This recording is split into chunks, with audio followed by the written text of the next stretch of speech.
वृंदावन की हवा तो चल गई थी चित्त में नाभाजी के, इसीलिए तो रसिक त्रयी आए, क्योंकि रसिक त्रयी से पहले रूप सनातन गोस्वामी का भाव सुनाया।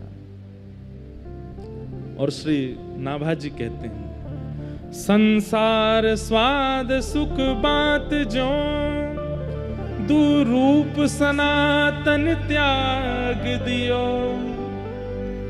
गौड़ देश बंगाल होते सब ही अधिकारी, है गए भवन भंडार विभो भू भुज उनहारी, यह सुख अनित्य विचार वास वृंदावन कीन्हो, यथा लाभ संतोष कुंज करवा मन दीनो, ब्रज भूमि रहस्य राधा कृष्ण भक्त तोष उद्धार कियो, संसार स्वाद सुख बात जो दुरूप सनातन त्याग दियो।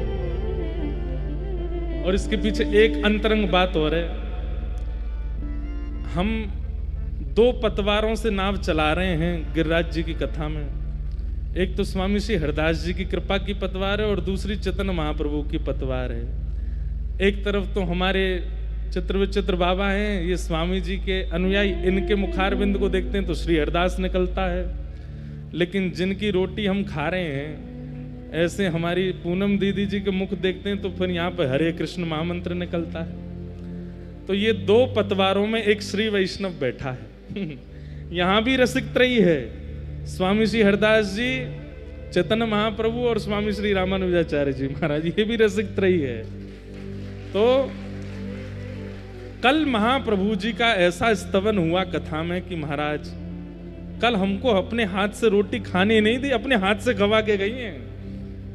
कल भी गाना नेक महाप्रभु जी का, कल भी नेक चरित्र सुना देना, अब मुंह में महाराज अपने आप ही प्रसाद पवा में, और बलैया ले लेके जामे मेरी, ये वाला बंगला पद सुना देना, ये वाला भाव और सुना देना, महाप्रभु जी के भावावेश की एक नेक चर्चा कर देना, महाप्रभु जी के वृंदावन आवे की नेक कुछ बात बता देना। मैंने की, मुझे कह रहे हैं रसिक त्रयी सुनाओ, आप कह रही हो महाप्रभु जी सुनाओ।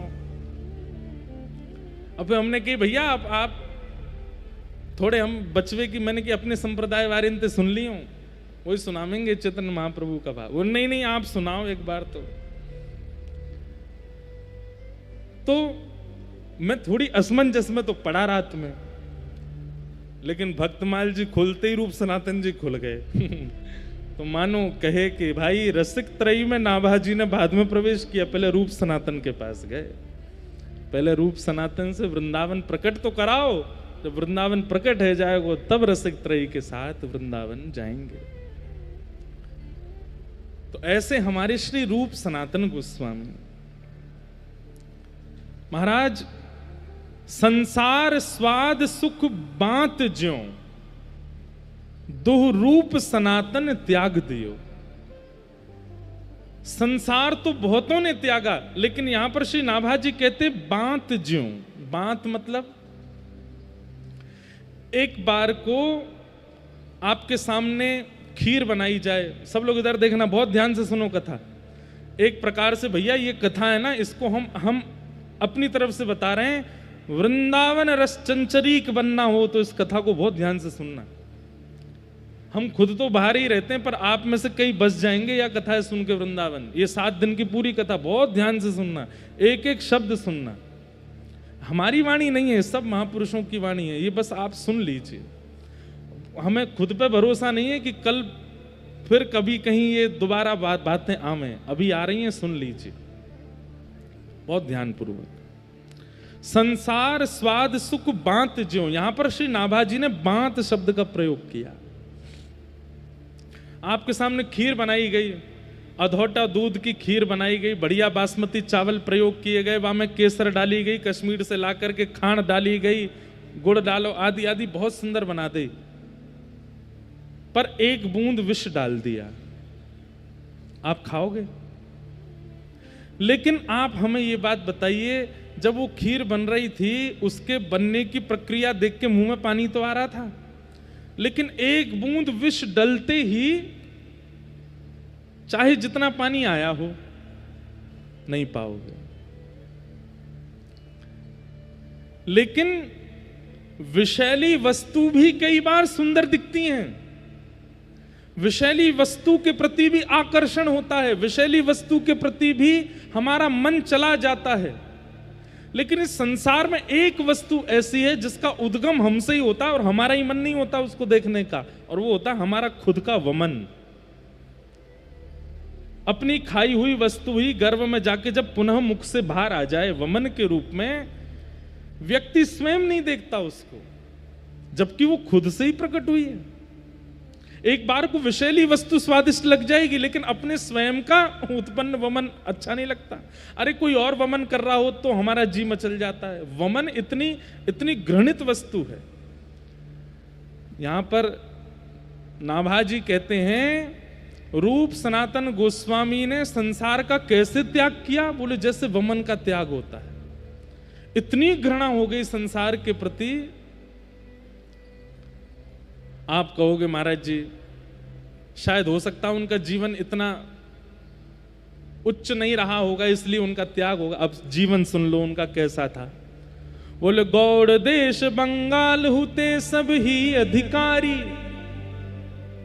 बोले बंगाल का एक राजा था हुसैन शाह, केवल नाम का राजा था, राज तो पूरे बंगाल पर ये दोनों ही करते थे। क्या स्वर्ण की कमी, क्या रत्नों की कमी, क्या घोड़ों की कमी, एक राजा के समान सारी संपत्ति थी इनके पास में। किसी चीज की कोई कमी नहीं थी कि भाई ऐसा होता है ना कि कमी ग्रस्त हो गए हों तो सब छोड़ छाड़ के आ गए हों, नहीं, कोई कमी नहीं थी। इनका पूर्व देह का नाम जो था वो अमर और संतोष। श्री रूप गोस्वामी जी का नाम था संतोष और श्री सनातन गोस्वामी जी का नाम था अमर, पूर्व देह का नाम। ये नाम तो फिर महाप्रभु जी ने रखा है इनका, रूप गोस्वामी और सनातन गोस्वामी। ब्राह्मण कुल में जन्मे थे, किसी चीज की कोई कमी नहीं। श्री नाभाजी वर्णन करते हैं और श्री सब रसिक जन ऐसा भाव बताते हैं कि उस समय में 22 लाख सोने की मोहर ये गिनी गई, इसलिए इनका पता है, बाकी और क्या क्या था उनका तो पता ही नहीं है। 22 लाख सोने की मोहर रूप सनातन गोस्वामी जी के पास थी। यह सुख अनित्य विचार वास वृंदावन कीनो। उस सर्वगुण संपन्न स्थिति में एक बात तो मन में आती है कि भाई भगवत भाव दो लोगों के चित्त में विशेष रूप से प्रकट होता है। एक तो अत्यंत संपत्ति जिसको मिल गई हो और एक जो सब चीजों से बिल्कुल विमुख हो गया हो।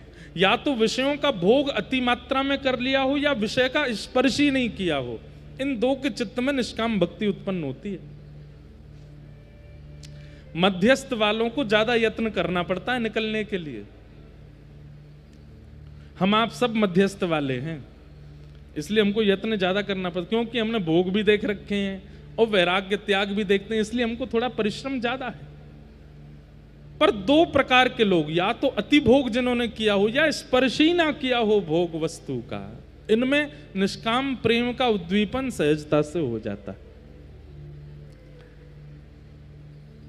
रूप सनातन गोस्वामी, अमर और संतोष, ये दोनों बंगाल में हुसैन शाह नाम के राजा के यहां पर एक भैया तो प्रधानमंत्री थे और एक भैया सेक्रेटरी थे, पर्सनल सेक्रेटरी। पूरा धन धान्य उन्हीं के अंतर्गत रहता था। लेकिन पता नहीं क्यों इतनी संपत्ति होने के बाद भी, इतना सब कुछ प्राप्त हो जाने के बाद भी इनके चित्त में संतोष नहीं होता था, संतुष्टि नहीं होती थी। और तब ये ढूंढते रहते थे कि हम क्या करें जिससे हमारे चित्त को संतोष हो। तब इनको विद्यावाचस्पति नाम के गुरु प्राप्त हुए और उन्होंने इनको ठाकुर जी का जितना उनको पता था उतना ज्ञान, सेवा का, नाम जप का थोड़ा बहुत बताया। लेकिन बंधुओं कई बार ऐसा होता है कि व्यक्ति अगर खुद आस्वादन नहीं करता और दूसरे को उपदेश देता है तो दूसरे के चित्त में वो भाव व्यवस्थित नहीं हो पाता। हमारी बात ध्यान से सुनिएगा, वैसे तो वक्ताओं के लिए बात है। अगर आपने स्वयं आस्वादन नहीं किया किसी भाव का और आप मंच से बोल रहे हो तो श्रोताओं के चित्त में वो व्यवस्थित नहीं हो पाएगा। तो विद्यावाचस्पति ने जो भक्ति मार्ग इनको बताया था उससे ये नाम जप तो करते थे, उससे सेवा तो करते थे, पर स्थिति इतनी तीव्र नहीं हो रही थी। कहते हैं 12 घंटा तो राज भवन में रहते थे और शाम को वापस आकर के दोनों भैया स्नान ध्यान करके तिलक आदि लगा करके नेत्र बंद करके फिर ठाकुर जी का ध्यान करते, फिर भजन करते थे, लेकिन मन में संतोष उत्पन्न नहीं हो रहा था।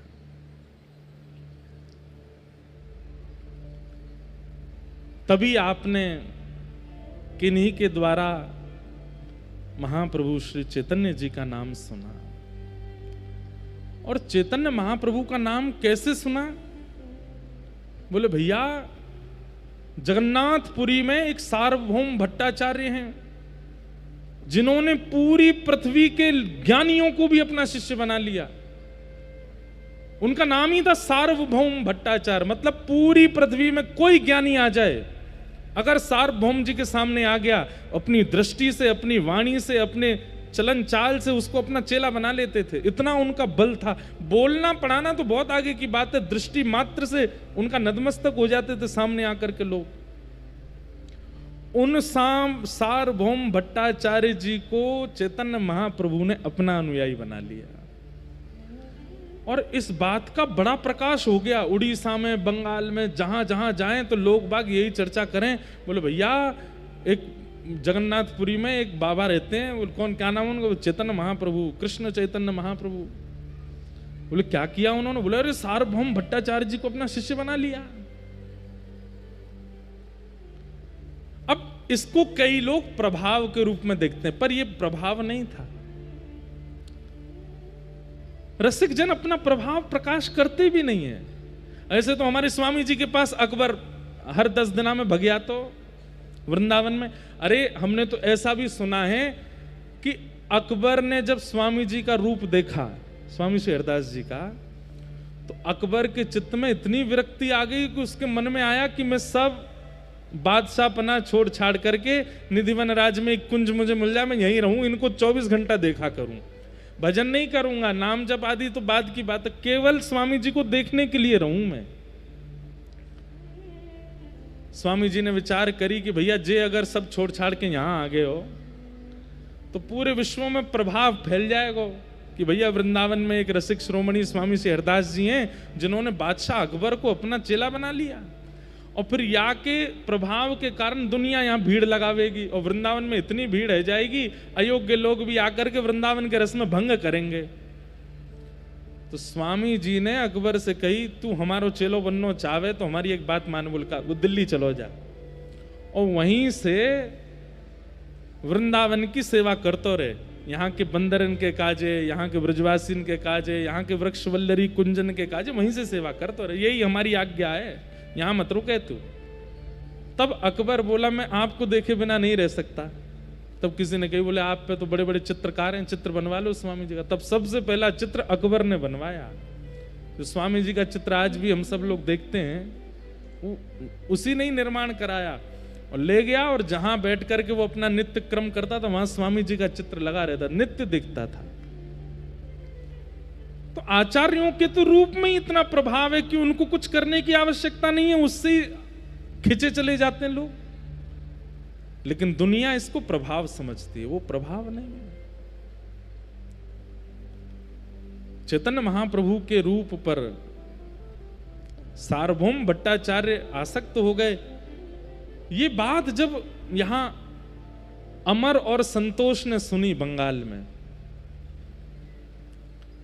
उनके मन में भाव आया कि भैया ये नाम ही इतनी शीतलता दे रहा है चित्त में, इनका दर्शन कितना शीतल होगा। अब श्री कृष्ण चैतन्य महाप्रभु नाम बोलते ही मन में भाव उत्पन्न हो जाते हैं, मन में मानो जैसे प्रेम नृत्य करने लगता है। हिलोर नाम मात्र, स्वामी श्री हरदास जी महाराज नाम लेते ही चित्त में निधिवन राज का दर्शन होने लगता है। वृंदावन कुंज बिहारी आ जाते हैं, वृंदावन की तलहटी आ जाती है, सुंदर सुंदर निकुंज वन आ जाते हैं। श्री हितरवंश महाप्रभु नाम लेते ही श्री राधा वल्लभ जी सहरा पहने हुए खड़े हैं, थाड़े अपने आप चित्त में आ जाते हैं।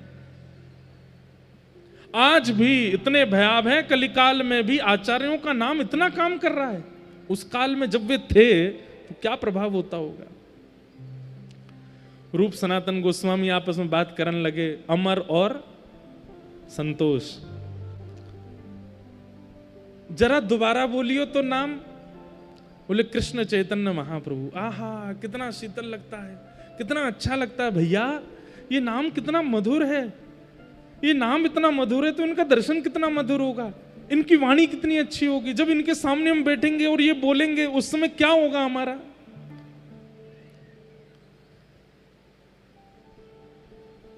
मन में विचार करने लगे क्या करें।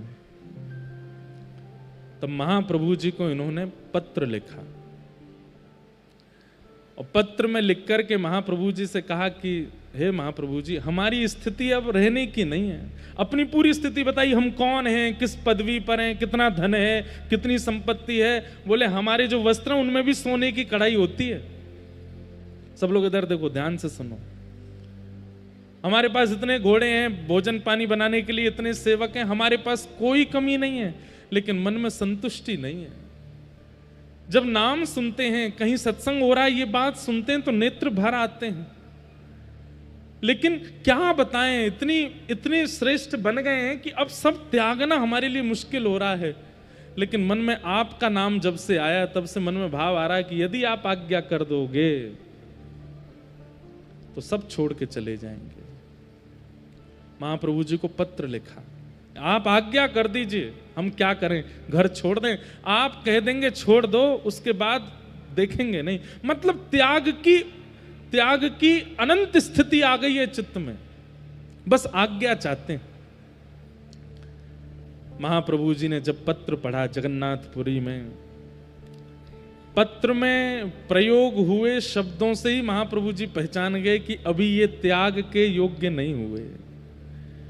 इनका त्याग तब सार्थक होगा जब इनको मैं मिलूंगा। मैं बिना मिले अगर कह दूं कि सब छोड़ के चले जाओ तो इनके त्याग से कल्याण नहीं होगा। इनका तो हो जाएगा, पर इनसे हमें बहुतों का कल्याण करवाना है, वो नहीं हो पाएगा। वही वाली बात जो आज कथा के प्रारंभ में कही कि एक तो होता है फल का स्वयं टूट के गिर जाना, और एक होता है किसी के द्वारा तोड़ना। महाप्रभु जी ने पत्र में कहा अभी प्रतीक्षा करो, और तुम्हें छोड़ने की आवश्यकता नहीं, मैं आऊंगा और मैं आकर के तुमसे मिलकर के तुम्हारा घर छुड़वाऊंगा, तुम्हारी सारी जो स्थिति है उसका त्याग करवाऊंगा, तब तक और प्रतीक्षा करो। रूप गोस्वामी पाद को जैसे ही पत्र मिला वो तो नाचने लगे, आनंद निमग्न हो गए।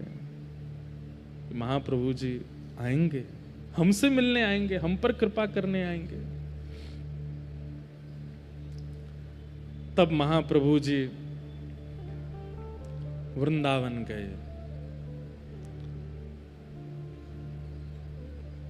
रामकेली ग्राम बंगाल में है, वहां रहते थे रूप सनातन गोस्वामी, लेकिन वृंदावन गए महाप्रभु जी।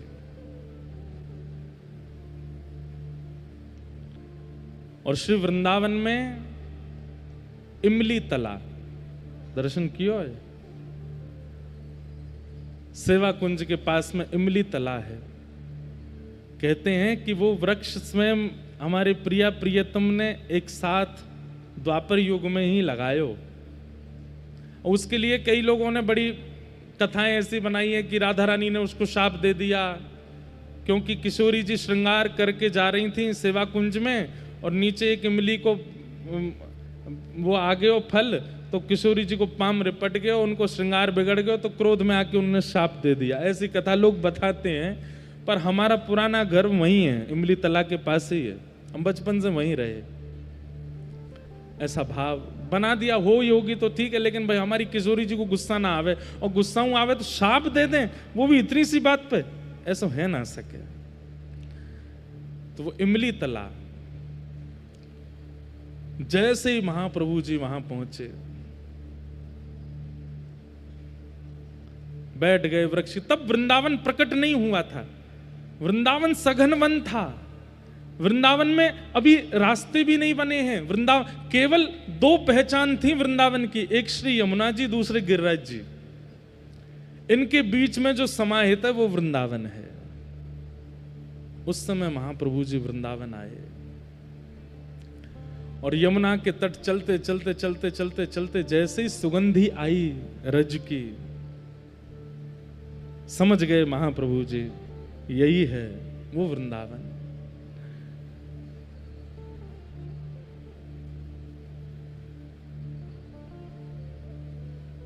हमारी पूनम दीदी ने एक पद दिया बंगला का, बहुत सुंदर भाव। अब सेम तो नहीं गवेगा लेकिन करते हैं प्रयास। मानो महाप्रभु जी, एक बात बताएं आपको, महाप्रभु जी को इमली तालाब पे बैठे बैठे रात्रि की चंद्रमा निशा जैसी हुई तो रास का अनुभव हुआ। यहां से श्याम सुंदर चले आ रहे हैं, यहां से किशोरी जी आ रही हैं, सब सखियां श्रृंगार कर करके आ रही हैं। यमुना के तट पर पुलिन पर अद्भुत रास हो रहा है और उस रास में स्वयं महाप्रभु जी भावावेश में प्रविष्ट होकर के नृत्य कर रहे हैं ठाकुर जी के साथ।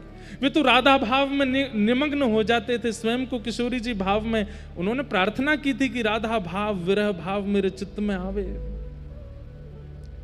रास का अनुभव हुआ और रास करते करते करते महाप्रभु जी को क्रोध आया थोड़ा सा। कैसे?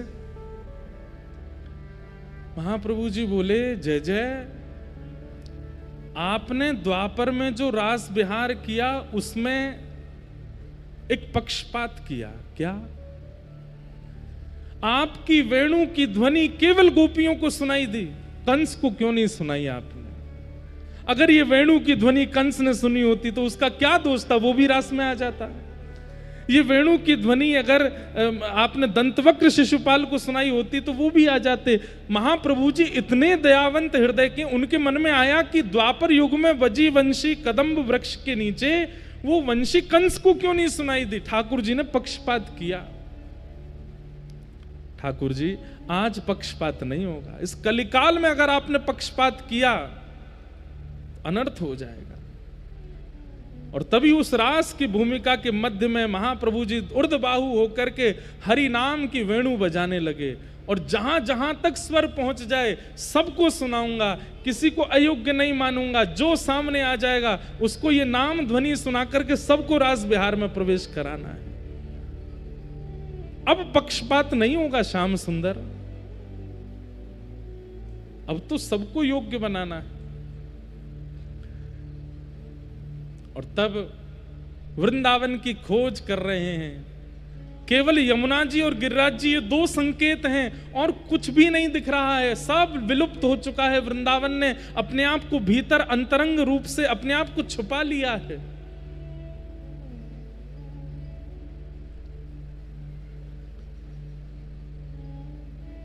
देखो देखो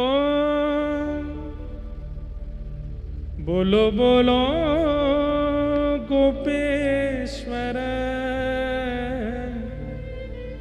कोथाय अमर प्राणेश्वर।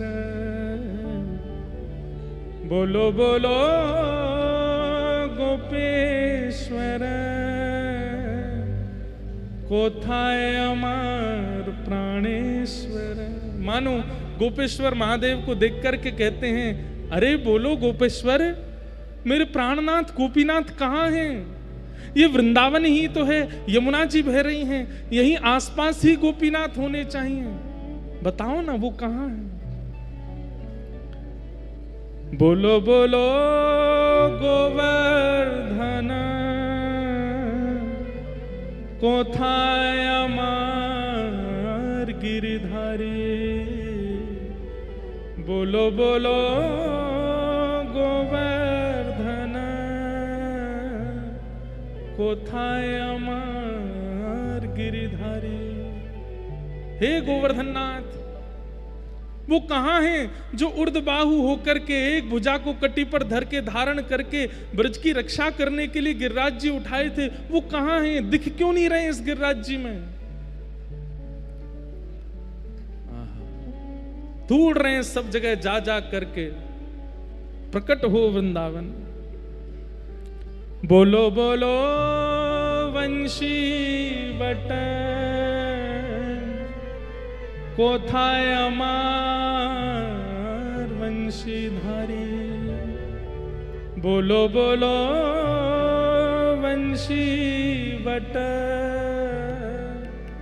कोथाय अमार वंशीधारी। अरे वंशीवट, तुम वंशीवट हो।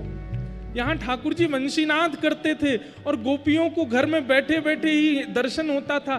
कहाँ गए वो ठाकुर जी? अरे वंशीवट, तुझको तो पता होगा ना श्याम सुंदर कहाँ है? सब जगह ढूंढ रहे हैं, पूछ रहे हैं, श्याम सुंदर मिल जाए कहीं। बोलो बोलो वृंदावन कोथाय अमार वृंदा विपिन। बोलो बोलो वृंदावन कोथाय अमार वृंदा विपिन। बोलो बोलो ब्रज रज।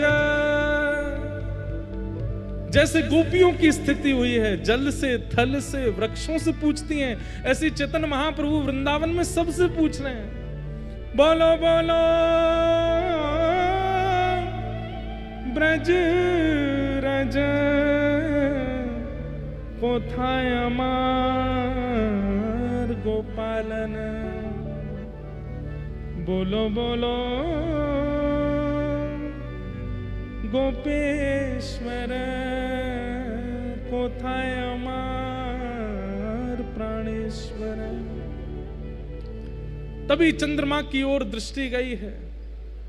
अरे शरद चंद्रमा, तुम ही प्रकट हुए थे। तब शुकाचार्य जी कहते हैं, भगवान पिता रात्रि शरदोत्फुल्ल मल्लिका विक्षरंतुम मनश्चक्रे योग मायाम उपाश्रिता।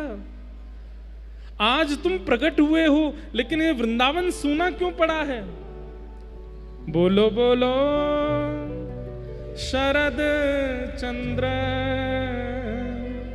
कोथाय अमार राधा रमण। बोलो बोलो शरद चंद्र कोथाय अमार राधा रमण।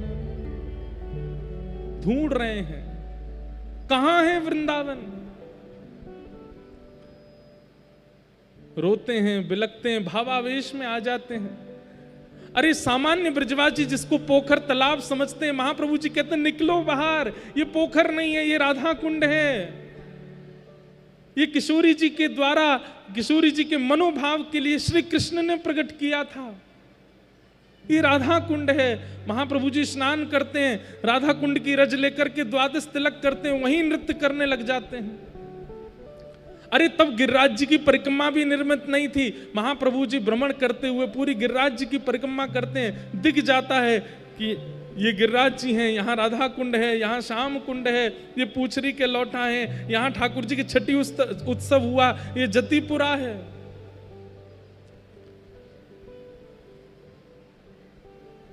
महाप्रभु जी के हृदय में विरह वेदना हो गई, लेकिन माता सची की आज्ञा है कि जगन्नाथपुरी में निवास करना है। लेकिन महाप्रभु जी के चित्त की आज्ञा है, महाप्रभु जी के चित्त का भाव है कि वृंदावन का प्राकट्य करना है। और उस प्राकट्य के लिए कुछ करना पड़ेगा। तभी महाप्रभु जी को याद आया कि कुछ पत्र आए थे मेरे पास, और उन पत्रों में 2 भाइयों के पत्र हैं। कौन है दोनों? बोले एक का नाम अमर है, एक का नाम संतोष है, चलो वहीं चलते हैं। और श्रीधाम वृंदावन से महाप्रभु जी अपने समस्त भक्त मंडली के साथ निकल पड़े हैं। कहां? यहां रामकेली गांव जो कि बंगाल में है, और वहां महाप्रभु जी पहुंच गए।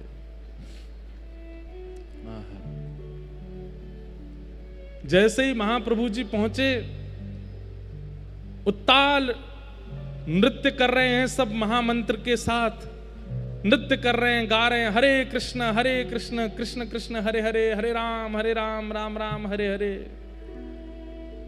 और ये ध्वनि जैसे ही पहुंची है, संतोष और अमर के कानों में, मानो जैसे गोपियां कृष्णवंशी नाद सुनकर के दौड़ पड़ी थी अपने घरों से, ऐसे ही ये महामंत्र की ध्वनि सुन, इनको नहीं पता है कि महाप्रभु जी आ रहे हैं, लेकिन उस नाम ने मानो जैसे कान में क्लीम शब्द कह दिया हो, अरे रूप, अरे सनातन, जल्दी चलो, महाप्रभु जी आ गए, जिनकी तुम प्रतीक्षा कर रहे हो वो सामने आ गए हैं। तुरंत दौड़ पड़े, अपने राजकीय कार्यों को छोड़ दिया, घोड़े पर नहीं बैठे, पादुका भी नहीं पहनी, दौड़ पड़े, भुजा उठा करके दौड़ रहे हैं। तभी देखते हैं, आहा, असंख्य सब गोस्वामी जन नृत्य कर रहे हैं और मध्यस्थ भुजा उठा करके श्री चैतन्य महाप्रभु नृत्य कर रहे हैं। दोनों ने जाकर के दंडवत प्रणाम किया, नेत्रों से प्रेमाश्रु पुलकित हो गए, अश्रु प्रवाह होने लगा।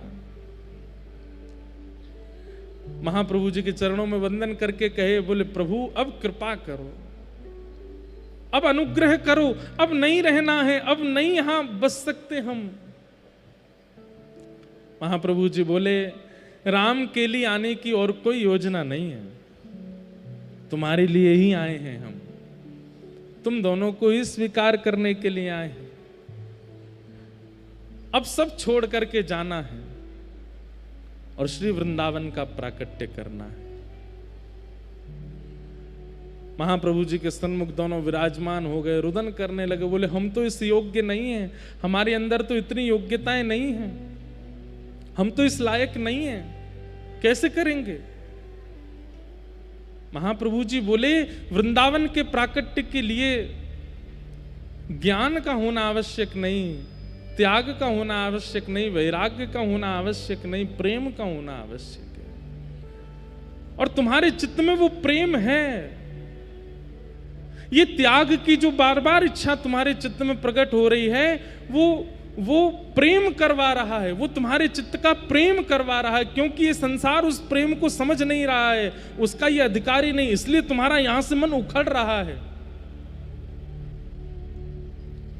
अब हमारी आज्ञा है, अब तुम दोनों कुछ दिन साधन करो और सब व्यवस्थाओं से निवृत्त होकर के श्रीधाम वृंदावन जाओ, और वृंदावन जाकर के वृंदावन के विलुप्त स्थानों का प्रकट करो, वृंदावन के लीला स्थलों का प्रकट करो, वृंदावन की रस चर्चाओं का प्रादुर्भाव करो। और इन सब का यदि भली भांति प्रादुर्भाव किया, रूप सनातन गोस्वामी पूछने लगे कि हमारे कार्य जो हम कर रहे हैं वो सही कर रहे हैं, इसका प्रमाण कैसे मिलेगा। महाप्रभु जी के नेत्र सजल हो गए, दोनों को हृदय से लगा करके बोले, यदि तुमने कार्य किया और वृंदावन के स्थानों, अब वृंदावन में तो कुछ भी नहीं पता कि कौन सी स्थान कहां है, तो महाप्रभु जी बोले, अगर तुमने सही सही स्थानों का चयन करके प्रकट कर दिया तो तुम्हारे द्वारा प्रकट किए गए स्थान उचित हैं, यही वृंदावन है, इसका प्रमाण देने के लिए ठाकुर जी प्रकट होकर के तुमसे सेवा कराएंगे। वृंदावन में भूमिगत ठाकुर जी अगर प्रकट हो गए और प्रकट होकर के तुमसे कहें कि मेरी सेवा करो, तो समझ जाना कि तुमने जो जो स्थान प्रकट किए वो उचित थे। महाप्रभु जी ने कहा, अभी कुछ दिन और तुम्हारे साधन रह गए हैं, उनको पूर्ण करो, हम फिर मिलेंगे और फिर शिक्षा प्रदान करेंगे, उसके बाद वृंदावन जाना। सोचिए, विचार कीजिए, ये रूप सनातन गोस्वामी हैं, महाप्रभु जी स्वयं पहुंच गए उनके पास में, उनको वृंदावन भेजने के लिए। वृंदावन चित्त में विरह प्रकट करता है, मन होता है कि चलें वृंदावन, चलें वृंदावन, चलें वृंदावन। लेकिन मैं हमेशा कहता हूं कि 3 संकेत हैं, वृंदावन स्वप्न में आवे, ध्यान में आवे कि चलें वृंदावन, उसके बाद प्रतीक्षा करो कोई प्रसाद वृंदावन का आ जाए, उसके बाद फिर तीसरा प्रतीक्षण करो कि कोई ब्रजवासी आकर के कह दे। और जैसे ही कोई ब्रजवासी आकर के या ब्रजभाव से चित्त जिसका रमा हुआ है, ऐसा आचार्य चरण आकर के अगर आज्ञा कर दे कि जाओ वृंदावन, फिर नहीं रुकना है, फिर तो वृंदावन जाना है। रूप सनातन गोस्वामी को महाप्रभु जी के दर्शन लाभ हुए, सत्संग मिला। ये एक क्षण का दर्शन महाप्रभु जी ने इसलिए दिया ताकि इनके चित्त में और विरह बढ़े और भावना बढ़े वृंदावन की,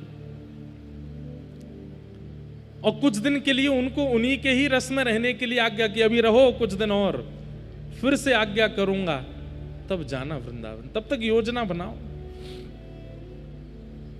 और महाप्रभु जी ने कृपा की, और कृपा करके महाप्रभु जी राम के लिए से प्रस्थान कर गए।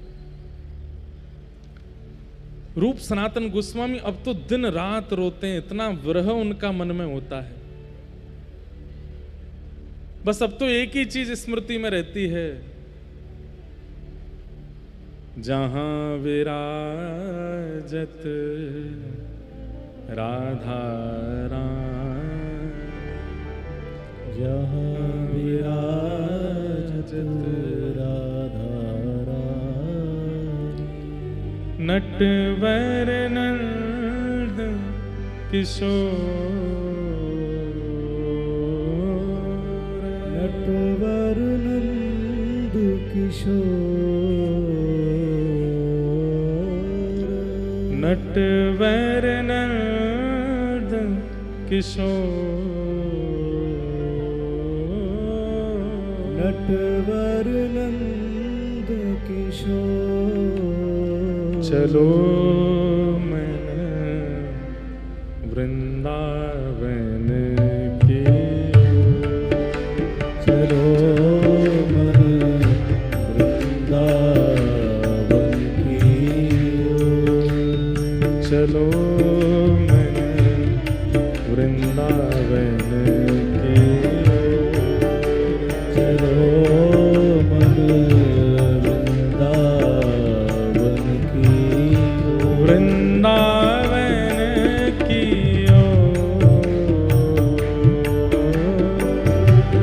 वृंदावन की ओर, वृंदावन की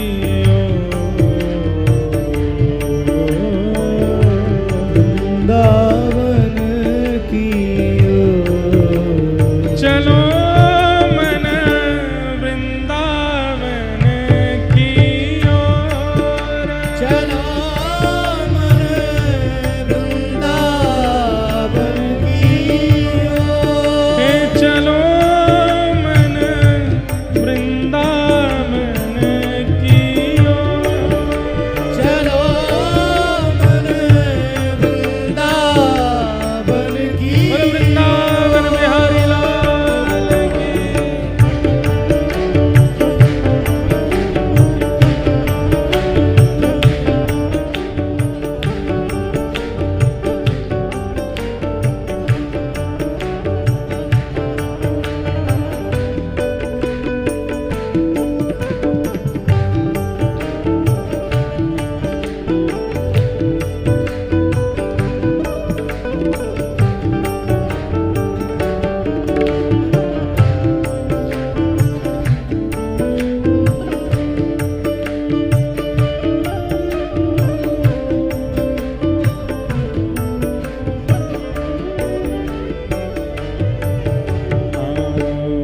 वृंदावन में यमुना किनारा, वृंदावन में यमुना किनारा, वृंदावन में यमुना किनारा, वृंदावन में यमुना किनारा, जहाँ निर्तत नंद किशोर,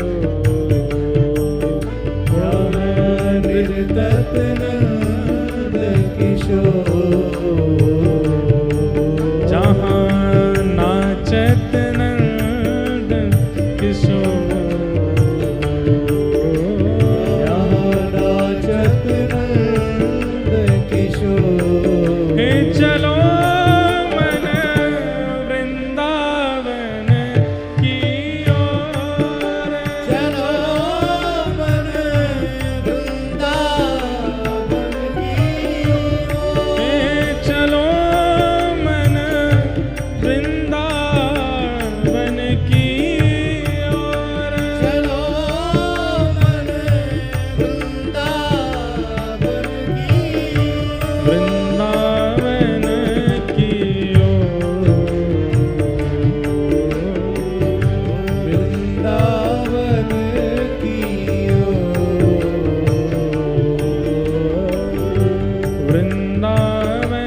घर घर तुलसी ठाकुर सेवा, घर घर तुलसी ठाकुर सेवा, घर घर तुलसी ठाकुर सेवा, घर घर तुलसी ठाकुर सेवा। ओ दर्शन दे चित चोर, दर्शन दे चित चोर, दर्शन दे चित चोर, दर्शन दे चित चोर। हे चलो मन वृंदावन की ओर, चलो मन वृंदावन की ओर, हे चलो मन वृंदावन की ओर,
श्री रूप सनातन गोस्वामी।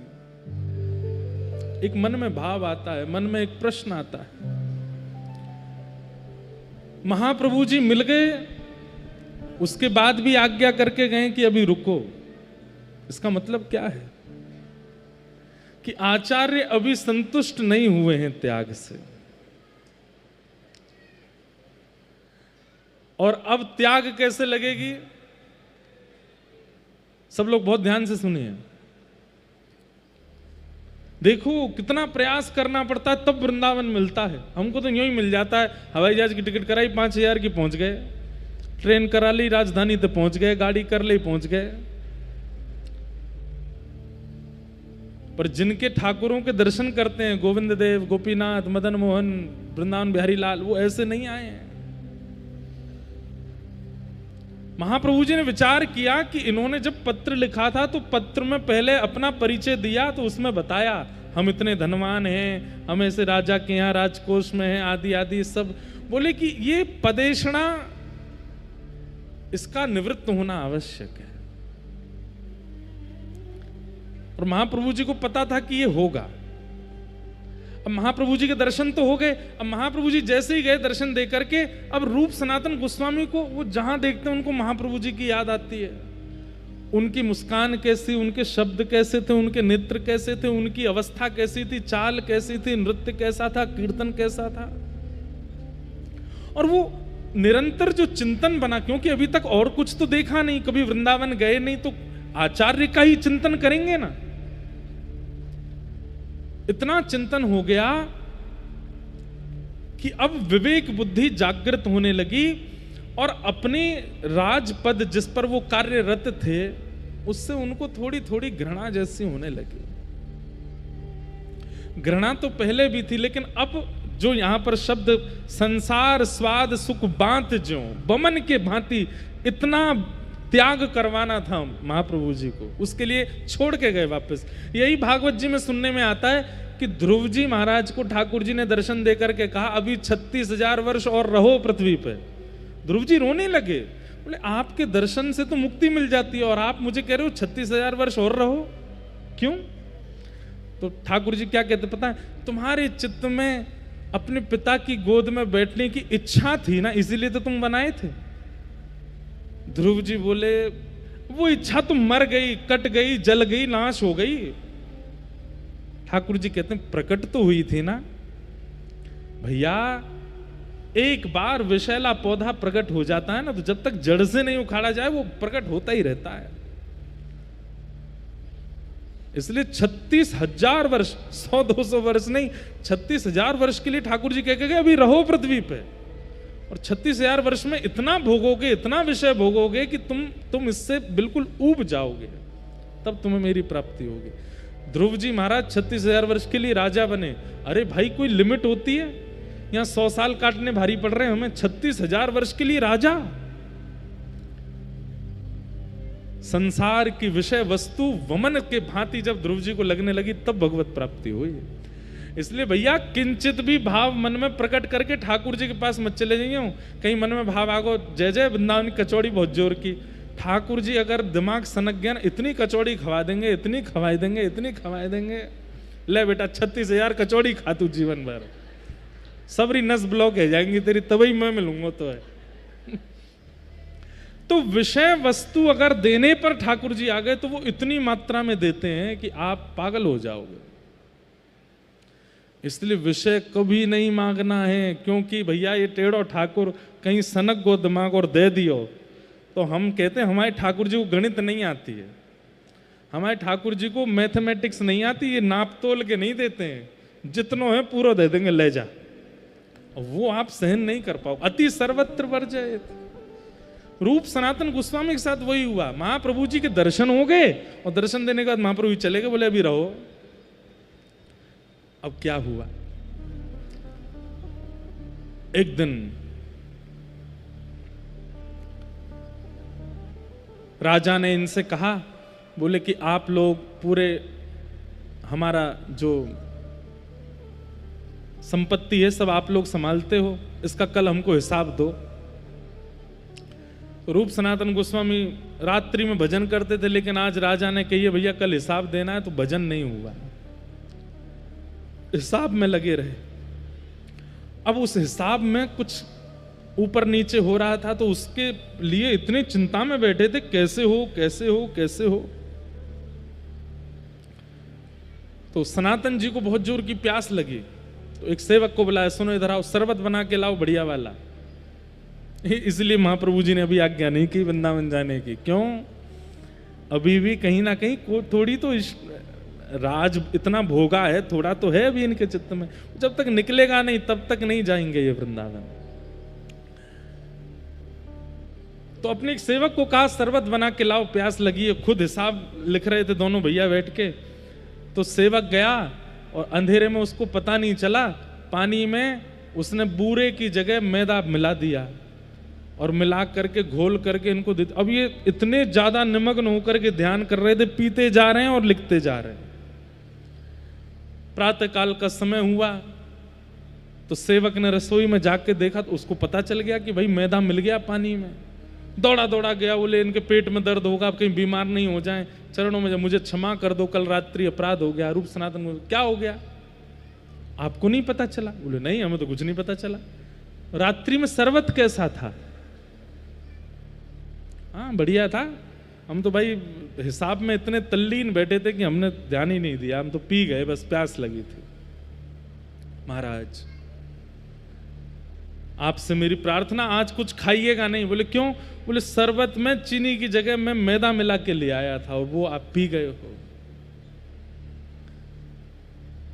तो ये बात सुनकर के रूप सनातन गोस्वामी एक दूसरे को देखने लगे, तुमको पता चला? बोले नहीं। और तुमको पता चला? बोले नहीं। सेवक से कहा तुम जाओ, और किवाड़ बंद करके इतना रोए इतना रोए इतना रोए दोनों। बोले कि ऐसी तत्परता भजन में क्यों नहीं बनी जैसी तत्परता इस विषय में बन गई। अरे इतने कार्य में व्यस्त थे कि मैदा पी गए हम, इसीलिए महाप्रभु जी हमको छोड़ करके गए, लेकर के नहीं गए, क्योंकि अभी तत्परता हमारी संसार में है। अभी भी हमारे हिसाब में राजा कहीं डांटे ना, कहीं, ये चिंता थी हमारे चित्त में, इसलिए हम इतने तल्लीन होकर के कर रहे थे कि मैदा पी गए। अरे भजन में तो एक चेंटी काटने लगती है तो हम उसको हटाने लगते हैं। भजन में तो मच्छर आ जाता है तो सेवकों से कहते हैं यहाँ पे मच्छरदानी लगा दो। भजन में अगर आसन चुभने लगता है तो उसको व्यवस्थित कर। वहां ऐसी तल्लीनता क्यों नहीं आई हम में? अरे भैया, इसीलिए महाप्रभु जी छोड़ के गए हमको।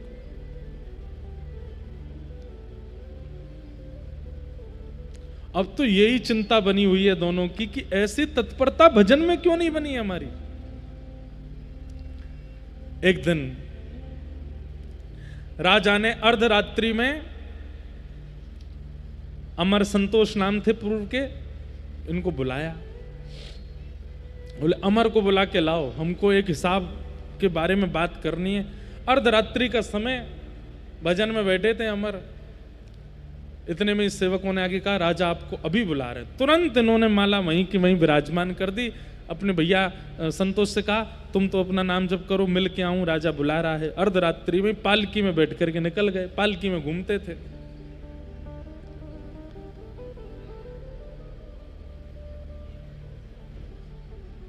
जैसे ही निकले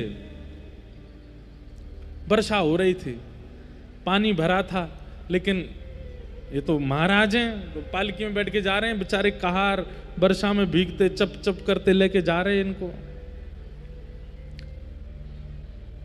इतने में ही एक घर पड़ा और उस घर के सामने से जैसी पालकी निकली तो पैरों की आवाज जल पे चलने की हो रही थी। तो भीतर सोए आदमी ने अपनी पत्नी से कहा अरे द्वार खोल, कहीं अपने रिश्तेदार तो नहीं आए। पत्नी बोली नहीं नहीं रिश्तेदार नहीं। बोले पैरों की आवाज तो आ रही है। तो पत्नी बोली कुत्ता होगा, कुत्ता घूम रहा होगा बाहर। अरे देख तो ले, कहीं कुत्ता नहीं हुआ तो। बोले नहीं तो चोर होगा, रात में कहीं चोरी करने जा रहा होगा। अरे एक बार देख तो ले। बोले और ज्यादा से ज्यादा क्या होगा, कोई राजा का दूत होगा। ये बात अमर ने पालकी में बैठे बैठे सुन ली। बोले इन तीन के अलावा कोई नहीं हो सकता इतनी रात में बारिश में, या तो कुत्ता होगा या चोर होगा, कोई राजा का दूत होगा। बोले मतलब हमारी तुलना कुत्ते और चोर के बीच में है। हम जिस अपनी गरिमा महिमा को कहीं ना कहीं कुछ समझ बैठे हैं, और इतनी वर्षा में भी कहारों को लगा करके पालकी में बैठ के जा रहे हैं, वहां ये सामान्य से घर के लोग हमको चोर और कुत्तों के बीच में तोल रहे हैं। राजा से मिलने तो गए लेकिन मन नहीं लगा, वही चीज दिमाग में चलती रही। लौट करके वापस आए और संतोष के पास जाके, भैया हम लोग कुत्ते के समान हैं। अरे एक जगह ऐसी बात हो गई, कुत्ता है या तो चोर है या राजा का कोई दूत है। बोले मैं तब से चिंता में हूं कि हम जीवन भर जिसका मान यश प्रतिष्ठा का भाव रखते रहे चित्त में, वहां हमको चोर और कुत्तों के बीच में गिन लिया गया। संतोष यानी कि रूप गोस्वामी तो बोले भैया सही तो कहा, कुत्ता भी तो ऐसा ही होता है, उसको चाहे झूठा मिल जाए, चाहे कूटा मिल जाए, चाहे कैसा भी मिल जाए, वो भोजन के लिए किसी के भी द्वार पर चला जाता है। राजदूत भी तो यही करता है, और चोर भी तो यही करता है। वो ये नहीं विचार करता कौन छोटा कौन बड़ा, कौन धनवान कौन निर्धन, कौन के घर में कैसी परिस्थिति, सबके घर से चोरी कर लेता है। हम लोग भी तो वही करते हैं, राजदूत हैं, कर लेने के लिए जाते हैं, कुछ विचार नहीं करते, सबसे कर लेते हैं। उसी समय अमर सनातन गोस्वामी उन्होंने कहा अब नहीं, बस अब हो गया। इसीलिए महाप्रभु जी हमको छोड़ करके चले गए, स्वीकार नहीं किया।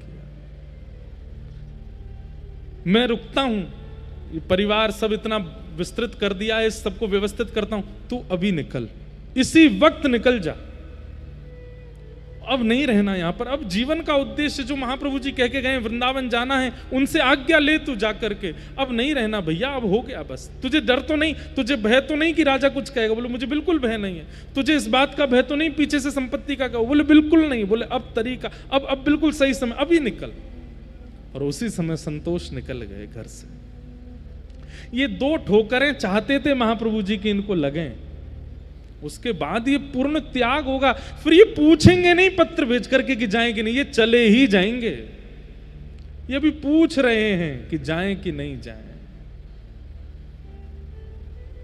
निकल गए और संतोष ने पूछा, कहीं से पता लगाया कहां है महाप्रभु जी, तो पता चला प्रयागराज में। वृंदावन से जा रहे हैं पुरी की ओर, पहुंच गए प्रयागराज और वहीं त्रिवेणी संगम पर महाप्रभु जी मिल गए। और आज संतोष को संतोष नहीं कहा है, महाप्रभु जी देखते, अरे मेरा रूप आ गया, आओ तो। नाम सुनते ही कान खड़े हो गए, आपने मुझे क्या संबोधित किया? बोले जो तुम वास्तव में हो वो संबोधित किया। तुम श्री प्रिया जी की रूप मंजरी हो। पहले मुझे संतोष दिखा था, आज मुझे रूप दिखा है, आओ। तुरंत निमग्न हो गए, चरणों में जाके बेहोश हो गए रूप गोस्वामी। हृदय से लगा लिया महाप्रभु जी ने। भैया ये आचार्य चरणों की सोच कैसी होती है, हम कहां कब समझेंगे उनके भाव को। वो कहां, वो डांट भी रहे ना तो उसमें कोई हित सोचा होगा हमारे लिए, वो छोड़ भी रहे ना, वो लताड़ भी रहे ना, वो कभी मार भी रहे ना, तो समझो कि कुछ सोच रहे हैं हमारे लिए अच्छा, इसलिए कर रहे हैं ऐसा। आजकल की गुरु परंपरा तो विलग है, हमारे अनुसार गुरु जी व्यवहार करो हमारे साथ। अब रूप बन करके आए, हृदय से लगाया और बैठाया और शिक्षा प्रदान की। और महाप्रभु जी ने कहा जाओ, अब वृंदावन जाओ और उसकी चिंता मत करना, अमर भी आएगा और वो भी पहुंचेगा, तब तक तुम पहुंचो वृंदावन। और वृंदावन जाकर के अब वृंदावन के तीर्थों को खोजो, वृंदावन में रसिक जनों के भाव प्रकट करो, और तुम्हारे द्वारा तीर्थ और जो स्थान ढूंढे जाएंगे, मैंने पहले भी कहा, अगर वो उचित होंगे तो उसके प्रमाण रूप में तुमको ठाकुर जी मिलेंगे जी। और रूप गोस्वामी वृंदावन की ओर निकल पड़े।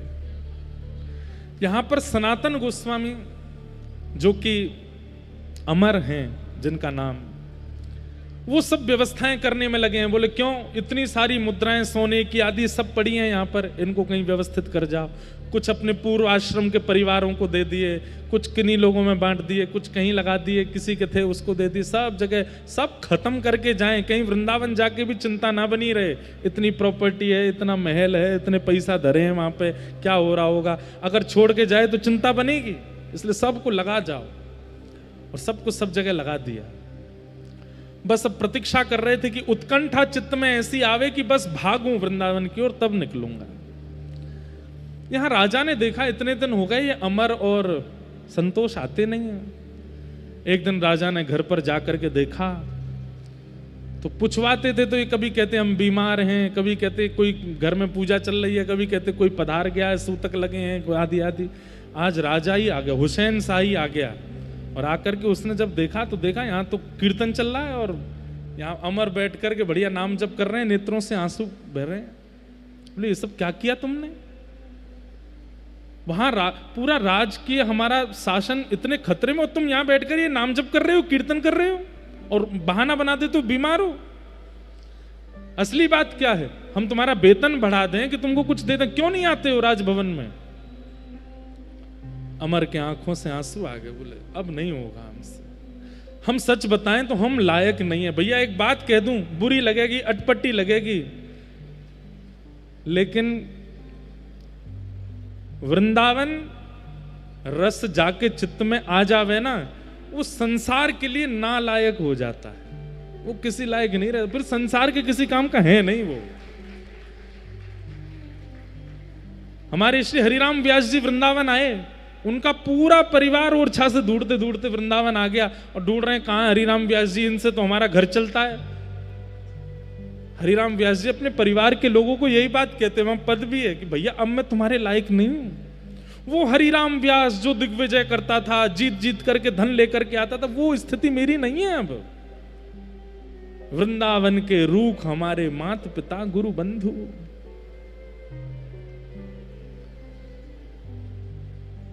आप वृंदावन के भी हो और संसार के लायक भी बने हुए हो।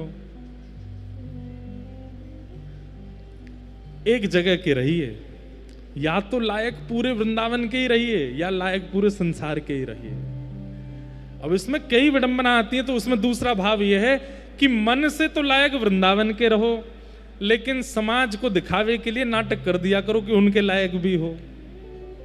लेकिन भैया जब पूर्ण मनोबल लगाना हो, अपनी पूरी ऊर्जा लगानी हो किसी कार्य में, तो वो तो वृंदावन के प्रति लगाओ, संसार के प्रति नहीं। वहां तो एक आडंबर जैसा कर दिया करो। लेकिन आज अमर राजा के आगे हाथ जोड़ते हुए कहते, मैं आपके अब लायक नहीं हूं, आप मुझसे हिसाब मांगोगे मैं नहीं दे पाऊंगा, आप मुझे रास को समझाओगे मुझे नहीं समझ में आएगा, आप मुझे धन दोगे मेरे से गिनती नहीं आती, अब मैं सबसे पीछे हट चुका हूं। किसी ने कान भर दिए हुसैन शाह के, बोले कि ये किसी और राजा के यहाँ नौकरी ले रहे हैं, उसने शायद इनको ज्यादा वेतन देने के लिए कह दिया होगा। आपके विपक्षी राजाओं के यहाँ जाके, आपका तो सब जानते हैं, उससे आक्रमण करवा करके खुद राजा बन जाएंगे। क्योंकि हुसैन शाह जो था ये खुद भी ऐसे ही राजा बना था। ये पहले किसी और राजा का सेवक था, उसकी सब जानकारी लेकर के दूसरे राजा के यहाँ जाके नौकरी करने लगा, उस राजा से आक्रमण करवा करके ये इस नगर का राजा बना। तो हुसैन शाह को लगा जैसा मैं बनाऊं वैसे ये बन जाएगा, इसको पकड़ के कारागृह में डाल दो। और सनातन गोस्वामी को कारागृह में डाल दिया, अमर को कारागृह में रहने लगे। लेकिन उनको बस एक ही चिंता थी कि बस अब वृंदावन जाना है, मौका मिलते ही वृंदावन भागना है, अब नहीं रहना यहां पर। सोचो, विचार करो, एक एक क्षण कैसा लगता रहा होगा उनको। एक दिन जो सिपाही था वो इनका मित्र था, क्योंकि ये वहीं के प्रधानमंत्री थे। सिपाही ने कहा कि आपने मेरी बड़ी मदद करी थी हमेशा,